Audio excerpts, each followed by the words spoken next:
প্রশ্ন এসে যায়, আমার যদি সামর্থ্য না থাকে তাহলে আমি কি করব? প্রথম কথা হলো, আপনার সামর্থ্য 2 টাকা ছিল, 2 টাকাই সহযোগিতা করছে।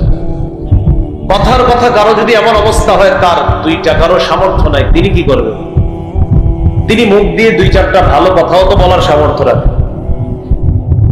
বন্যার্ত মানুষগুলোর জন্য আপনাদের এমন কারো কাছে যদি কেউ সাহায্যের জন্য আসে, ভাই বানভাসী মানুষগুলোর জন্য একটু সহযোগিতা করেন।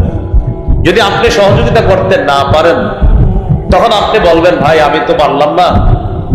আপনি কাজ করেন, ওই জায়গায় যাবেন, যাওয়ার পরে তার কাছে একটু চান, আশা করি ভালো একটা অ্যামাউন্ট তার কাছ থেকে পেতে পারেন।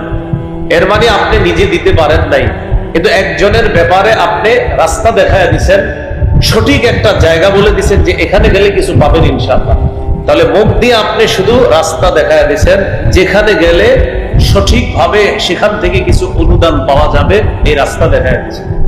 হাদিসের ভাষ্য অনুযায়ী আপনি দান না করেও, আপনি কোনো অর্থ তাদেরকে সহযোগিতা না করেও, শুধুমাত্র রাস্তা দেখায় দেওয়ার কারণে তারা তার কাছে যাওয়ার পর যে সাহায্য সহযোগিতা পাবে, সেই সাহায্য সহযোগিতা করার কারণে তিনি যেই সওয়াব পাবেন, আপনি রাস্তা দেখায় দেওয়ার কারণেও সেই পরিমাণ সওয়াব পাবেন।